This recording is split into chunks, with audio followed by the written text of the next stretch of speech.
Okay, ready? Mm-hmm. Okay. Hello, everyone. It's Riel here. It's Cup of Tea. Today, I am joined by Denise Tvilde Trankalis. Woo! Yeah. Nailed it. Did I get it? Yeah, I got perfect. it. Yeah? Denise, thank you so much for joining me. Denise is a fashion model, and I'm going to pass it over to her. My first question to you, Denise, is how did you get into modeling? What inspired that in the first place? How did you come across it? Yeah, it's an interesting question. Yeah. I How did it actually all happen? I have to give you the boring answer. I was like discovered on the street Oh, right. when I was really young, like 14, by IMG actually in Sweden. And then I went to see IMG in Gothenburg, and then on my train on the way back I met an agent from a Norwegian agency, and he asked my mom, hey, did you ever think your daughter might become a model? And then my mom was like, yeah, actually we just came from. So I got like street casted like twice in like this short period, and then I decided to join the Norwegian one. And after that, like I've been scouted like several times, like on the street in different cities. So there's always, if you want to be a model, don't stay in a small town because Just go outside. We can't if do you that have now, but exactly. And mm, well, not now, but then actually now it's a really good time to just be visible on Instagram, because now scouts have started to scout more and more. They just search for people on Instagram profiles, and they scout people that way. So that's actually been a bit of a shift. But also, like in general, like if you're just out and about, like on the street or in a cafe, like in a big city, those chances are very high that if there's scouts everywhere, and yeah, if they think you have potential, they're gonna let you know. So yeah. that's Oh, like man. my tip, I guess, to Yeah. people who want That's your to advice to become everyone. models. Yeah. Um, Denise, I want to ask you a little bit about sort of the more specifics about modeling. You know, when I've heard models speak before, when they're advising perhaps aspiring models on what kind of direction they should take with their career and what's the best way to go about things. A lot of the time I hear them talking about the importance of having a thick skin in the modeling industry, and being able to handle rejection, because especially, when you have, my laptop's going to run out of charge. I was writing and then it said low battery. I was like, no. No, oh my God, no. Yeah, right. Can you imagine? Hello? Sorry, that just broke my train of thought. So yeah, especially at the start of someone's modeling career, a lot of the time rejection can be quite a common occurrence.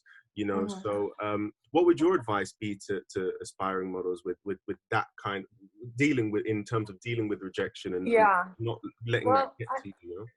I think, well, for me in acting, I felt more like the rejection has hurt me a bit more in a way, because I feel like it's so personal, and you're giving of yourself and your emotions, and you're kind of putting yourself out there.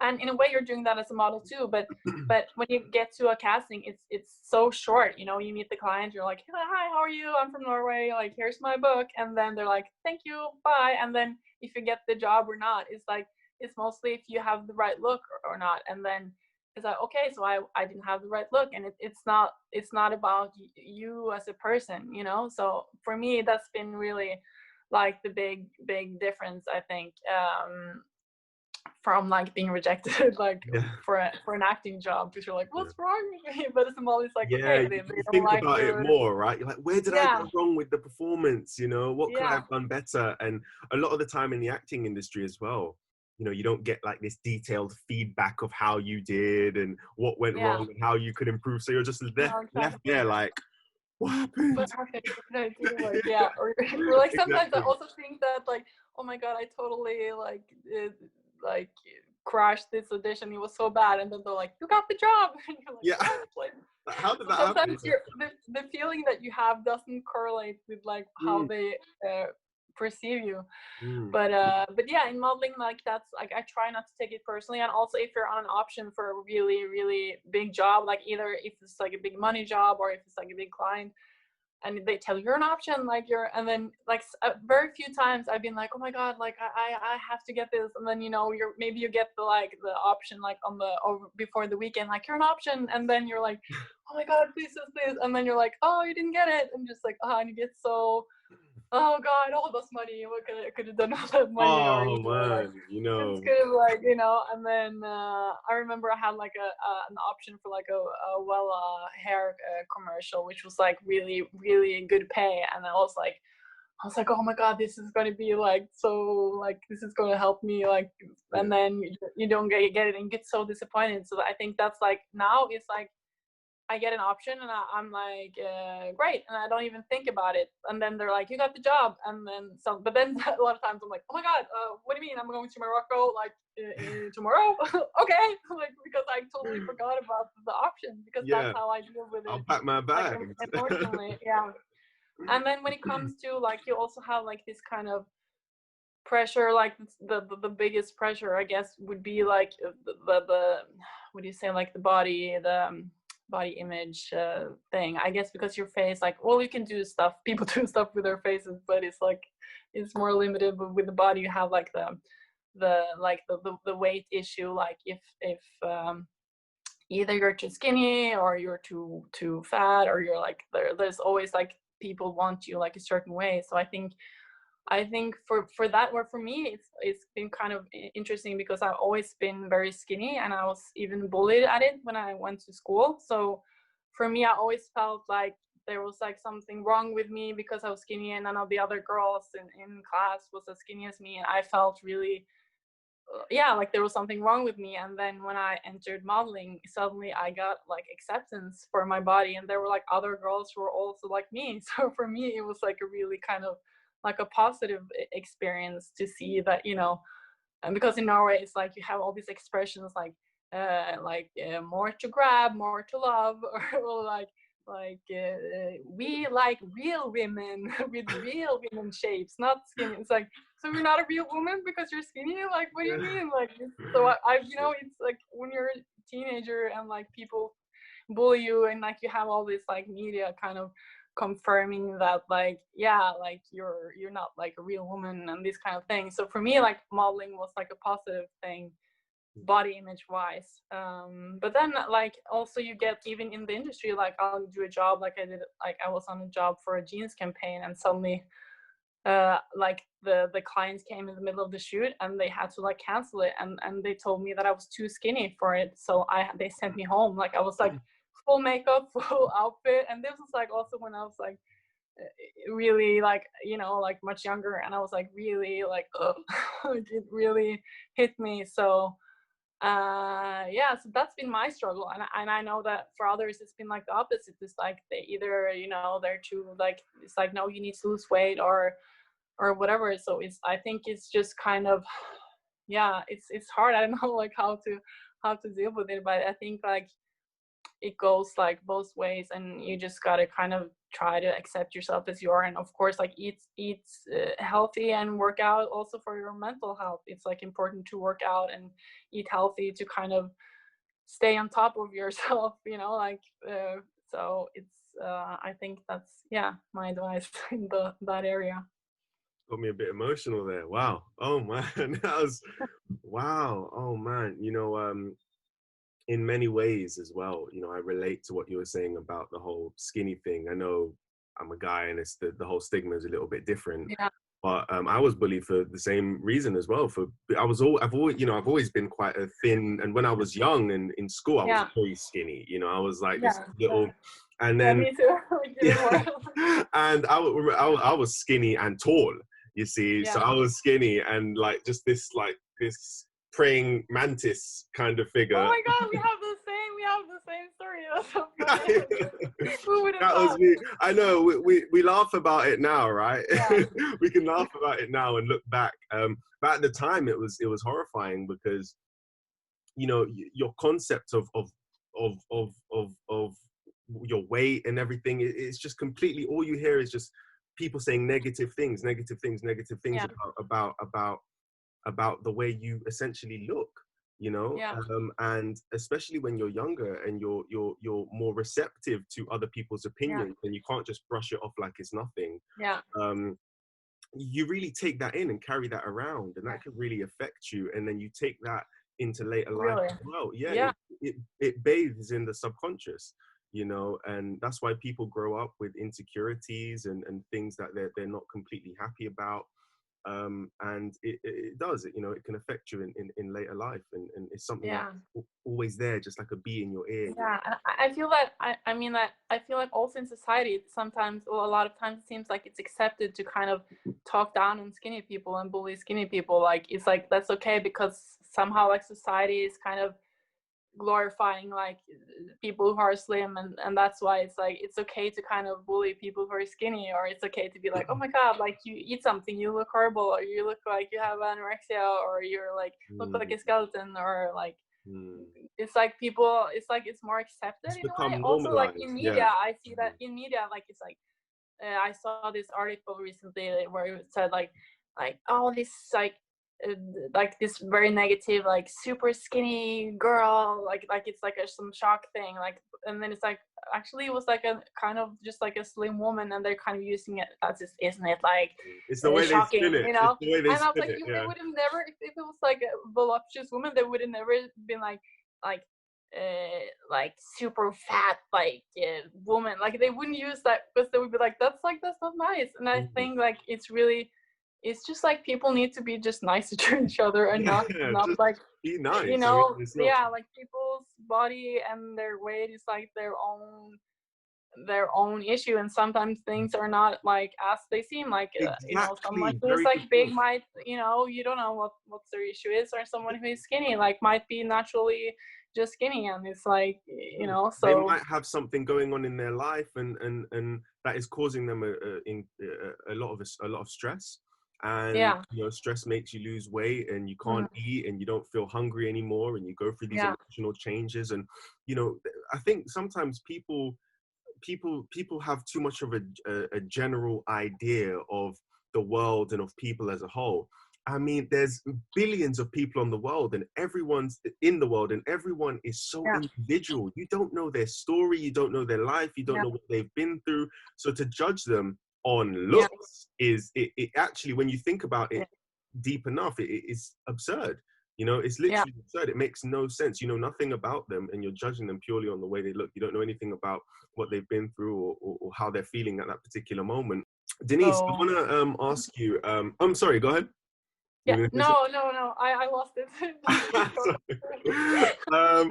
I want to ask you about another stigma in modeling. Actually, it's regarding the kind of lifestyle that is this sort of glamorized lifestyle that models live. You know, I mean, Yeah. there's a certain. I'm not saying everyone thinks like this, but there is a Mhm. certain perception that models, or you know, it's basically their life consists of traveling and good Yeah. food and great hotels, and everything's for free, and you keep the clothes, and you know, money and yachts Yeah. um You and never let keep the clothes. That's like that's the, sorry, that's is the that a lie? influencers, the Is that a lie? Instagram influencers. They're getting the clothes. Yeah, it's a lie. It's like I feel It's a like lie. it's like I done like many years ago, if I did like some job and they paid really shitty, they'd be like, oh, just have some more, just have this sweater, or you know, but like it's not normal at all, like to Mm, get, unless you have a lot of followers on Instagram. I must be mm. like the model with the least followers in the whole world, so I'm not getting any clothes. Sorry, disappointment. Um, but I mean, you know, to a certain degree, I'm sure there is a certain element of Yeah. glam in the industry, of course. You know, I'm sure there is. I'm sure there's really elements that models really enjoy and Mhm. use to their advantage, and that's great. But I'm sure that that kind of lifestyle doesn't come without its challenges. You know, I remember you and I were speaking off camera, and you even were alluding to this idea of, you know, sometimes when you're doing all this traveling and you're staying in a hotel for, it Yeah. can be quite lonely sometimes, Yeah. you know, because you're by yourself, you're there. And what's that been like for you?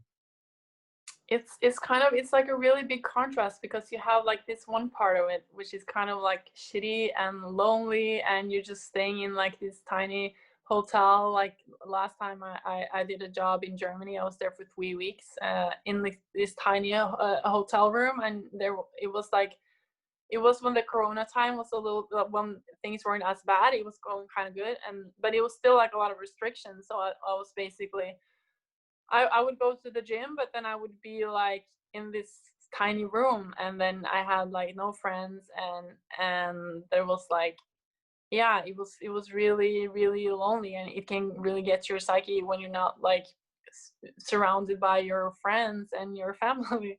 And that's, yeah, I think a lot of like models and even probably also artists that travel on tour, like they have this, but they usually maybe travel like a bigger group.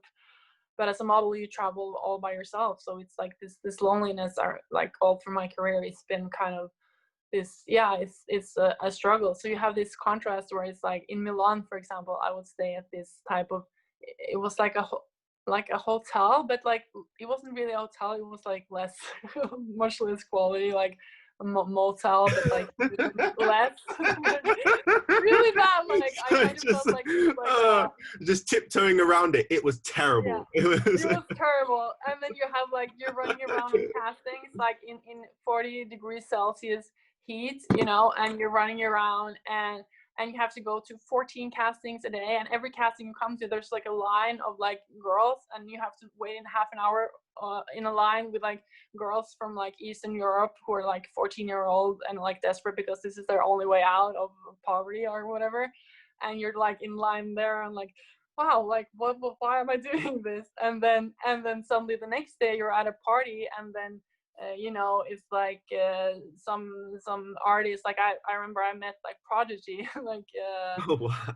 at this party, and then they were like invited us to this after party, and it turned out they were staying in Donatella Versace's mansion, and suddenly we were like driving in, like, because we just went out of the city, and I was like, fuck, where am I now? I'm like, how do I get back? And then suddenly it was this big mansion by Lake Como, and you get greeted by the butler, and you get served like a breakfast buffet, and they were like, when you're like, I think I'll go and sleep for a couple hours, and they're like, yeah, you can choose between one of these 100 rooms with like gold brocade linen sheets, you know. And it's like, you know, and that's like one day something, you're there, and you have like in the morning, you have like, you wake up with like a hangover, and you have like this breakfast buffet that just made for you and like these couple of other people, which is like stretching over like the whole room, and you're just like picking with this like silver cutlery, like all your food, like, you know what I mean? And you have this view over this lake. It's like this contrast. So it's kind of funny because that's what people think, like, oh, that's how models, that's their life all the time. It's like, it's not that much glamour as people think, even though Instagram, of course, kind of portrays it as kind of like always glamorous and amazing.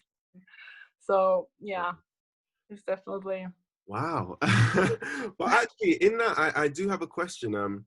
Regarding it must be. Is it difficult to keep friendships when you have that kind of lifestyle? Then, because if you're, you know, bouncing around different countries and stuff, you might meet someone for a couple of weeks, you get really friendly Yeah. with them, and then you're like, oh, well, I gotta go, you know. And then Yeah. is it difficult to do that? And especially like your core friends as well in Norway, is it difficult to manage all that? And I feel that, yeah, because a lot of my friends, like, they got from, you know, it's harder, I think, with my friends in Norway, because they all got like a family and kids, and they got like a bit of a different lifestyle. So, and for them, they're so involved in like this family life that it's like you don't fit into their life anymore somehow. So it's kind of, I've lost more touch with like my really close friends in Norway than with the people that I meet abroad, because a lot of times there are people who have the same lifestyle as me, like they're traveling, their work is unpredictable, and they are also used to kind of keeping in touch even across the oceans. You know, it's like, hey, let's talk for a Skype, or yeah, you know, and then so you're kind of keeping in touch, and you have like the same type of, or they'll be like, hey, I'll come visit you, like I'm like, I have a really good friend from London, and he's like, I'm coming for a week, you know. And he was yeah. actually supposed to come here as well to visit, and then he was like, yeah, you have the lockdown, and the flights to Norway was canceled, and he's like, oh, I'm stuck. but that's kind of like, he's an actor as well, so it's kind of, yeah, I feel you just like, with now that you have like all these, you have Zoom, and you have, you know, Facebook, and like all these kind of ways of keeping in touch with people, it's yeah, it's hard, but it helps to. Good. Wow. Oh man, I didn't expect that. I thought you know, I thought it'd be kind of the other way around, where it's difficult with the Yeah. traveling friends because you Yeah. never, you'll just, you meet them for a short time and then your core friends are sort of always there. Yeah. But it's actually the reverse. Wow. Yeah.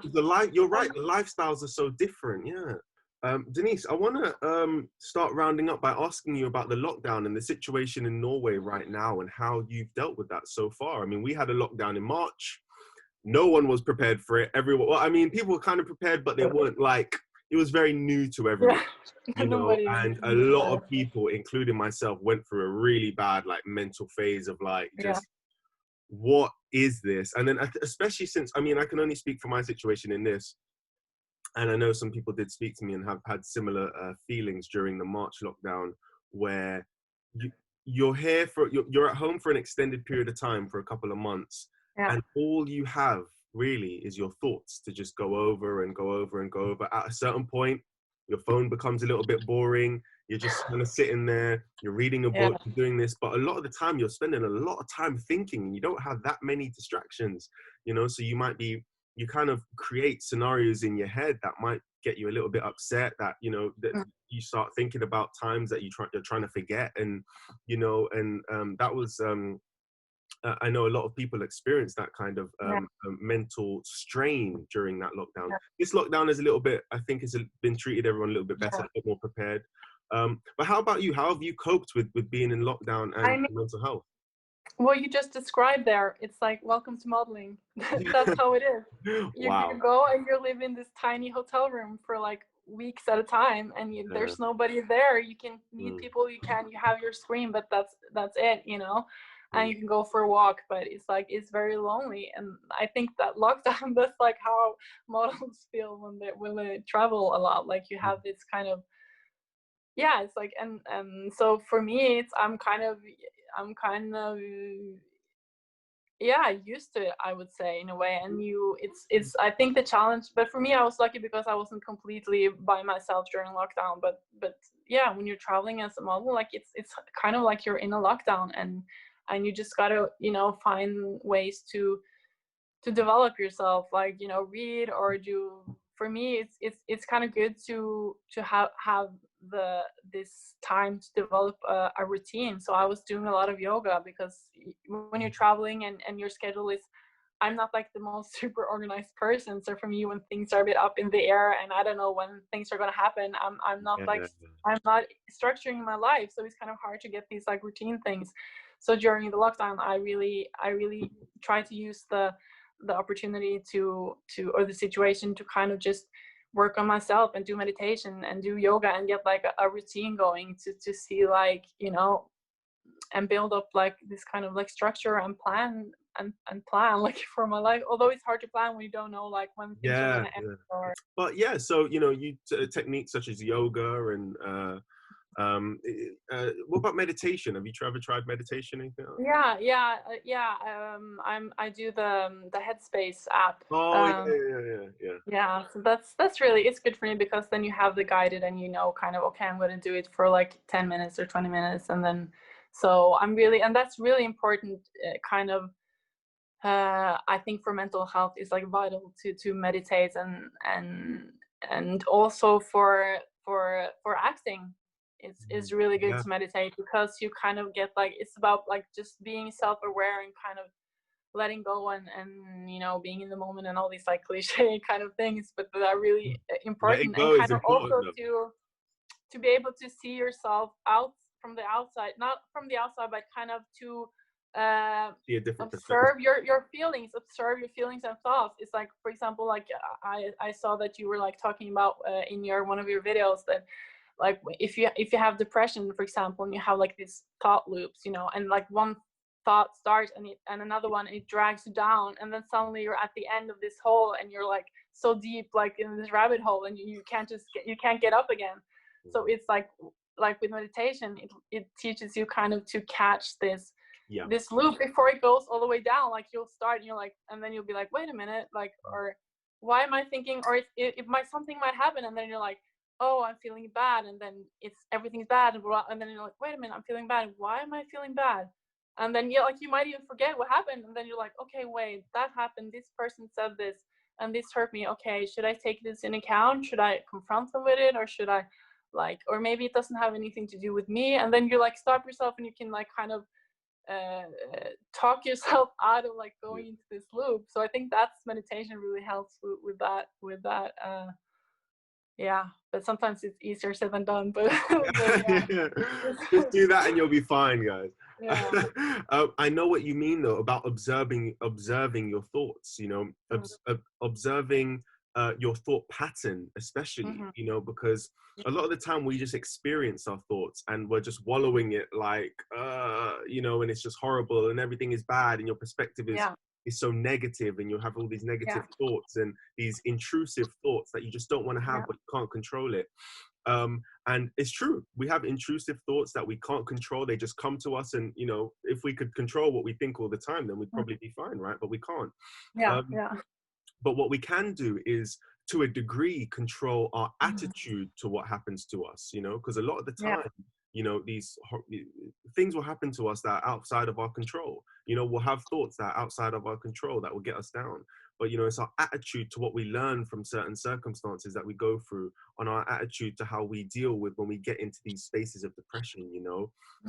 How can I, yes, this is the situation now, but how can I not get out of this, but when I do get out of this eventually, which I will, how can I not avoid this happening again, but how can I be better equipped for when it does come around? Exactly. You know, and also how it's like this thought, like sometimes you have a thought and you think it comes out of nowhere, but a lot of times, because thoughts and feelings are so connected, a lot of times it's just coming from a feeling. And then what is this? Where's this feeling coming from? And then it's kind of just like connects it all. And, oh mate, you're dropping some truths today, Denise, because that is so true.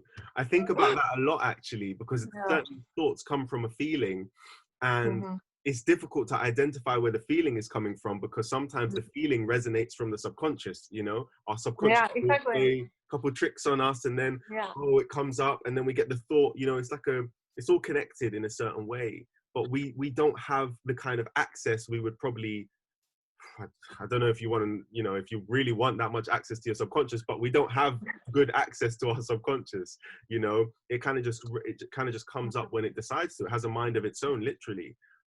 So then we get that feeling, and then bang.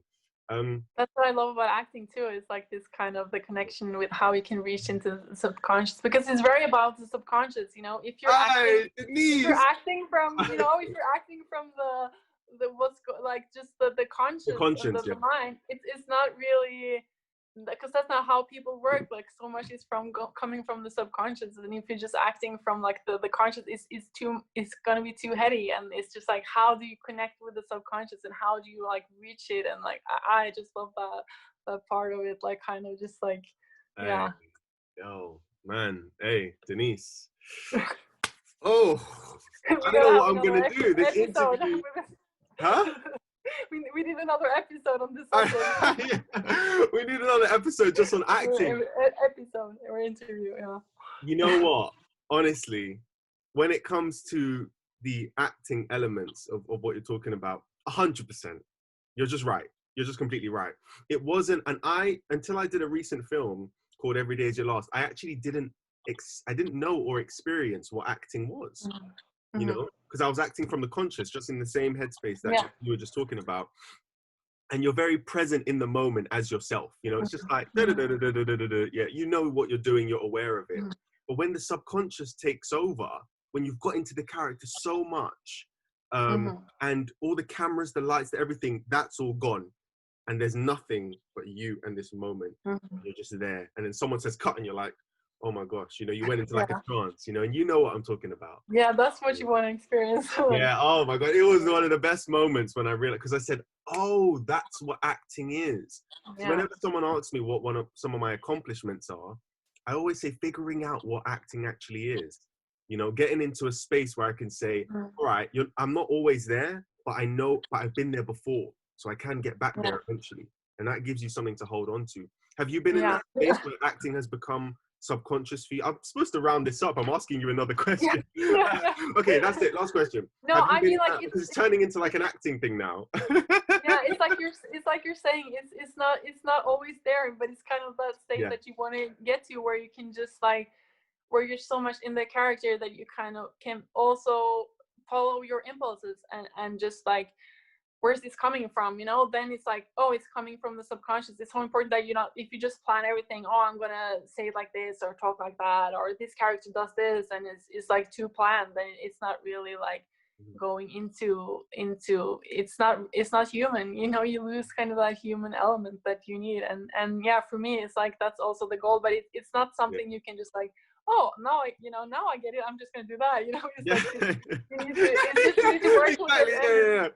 Oh, I'm gonna be the best actor ever now. I get it. I've got it. Yeah. I'm just down. flick a switch, like click, done. So it's like a constant work, and it's a constant development, and that's also what I love with acting. It's like you can just like, you're never like done, you know. You always can improve and get better, and it's like life, you know. Acting, that's what I love about acting. It's life. Honestly, thank you so much, because honestly, you've been a ray of sunshine for Cup of Tea. Thank you. So inspirational and positive, and that's what you do. You promote positivity, and I'm so glad that you're working model, and you know things are going really well for you. So yeah, I just want to say thank you so much for shining your light today, because thank you. I hope everyone watching appreciates it as well. That's really nice, and I have to say you're a really good interviewer, and I love your concept, and it's a pleasure to talk to you here. Thank you so much. Okay, so we are going to end on this. Okay, you know what's coming? Actually, no. I missed that part. You missed that part. Okay, so I'm so glad you don't know. Okay, so ready? Okay. How do you say ready in Norwegian? Are you ready? Er du klar? Are you klar? Er du klar? klar? Are du klar, Denise? Er du klar? Ja. Yeah. Okay, so one day, Denise, I'm going to take the jacket off for this. We're getting serious now. Oh wait, I think I know. Maybe I saw this one as well. Oh, you saw it? Okay. It's like a situation. It's like a scenario, like a imagined scenario. Or Oh, you've seen it? Okay. Well, I think maybe once. Yeah. Well. Okay. All right. Have a little think. One day, Denise, you wake up. Okay. And you're on a desert island. Okay. I'm even going to make you comfortable. You're in, this is a Norwegian desert island. Okay? Okay. Which I kind of already am. So, yeah. Go ahead. Describing my life. You're going to nail this question. You're at home. You're at home in this question. Yeah. Okay. So you're on a desert island, a Norwegian desert island. Okay?